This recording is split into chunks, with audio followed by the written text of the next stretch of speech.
Մեթյու Հենրի, ամենօրյա ընթերցանություն, օր փետրվարի 24։ Ով է Աստված քեզ նման, անօրենություն վեր առնող եւ իր ժառանգության մնացորդի մեղքից նանցկենող, որ չի պահում իր բարկությունը հավիտյան, որովհետև նա ողորմություն սիրող է։ Միքիա 7:18 խոսք։ Ամենաաղքատներն ու ամենաթույլերը, ովքեր նոր են սկսում վստահել Տիրոջը, նույնքան իրավունք ունեն պաշտպանության, որքան նրանք, ովքեր հավատարմորեն ծառայել են նրան երկար ժամանակ։ Մեր պարտականությունն է պաշտպանել ճնշվածներին,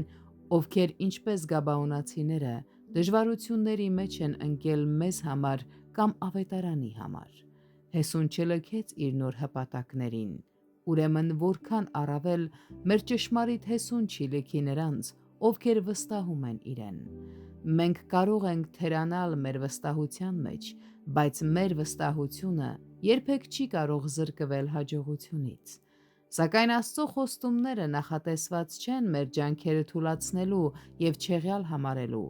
այլ դրանք վերակենդանացնելու և խրախուսելու համար։ Ուշադրություն դարձրեք Հեսուի մեծ հավատքին և Աստծո զորությանը, որը արձագանքեց դրան հրաշքով կանգնեցնելով արևը, որպեսզի Իսրայելի հաղթանակների օրը երկարաձգվի։ Հեսուն այս իրավիճակում գործեց Աստծո հոգի ազդեցության ներքո։ Անհրաժեշտ չէր, որ Հեսուն խոսեր կամ հրաշքը գրանցվեր ժամանակակից աստղագիտական տերմիններով։ Արևը երևաց իսրայելացիների Գաբաոնի վերևում, իսկ լուսինը Այալոնի հովտի վերևում,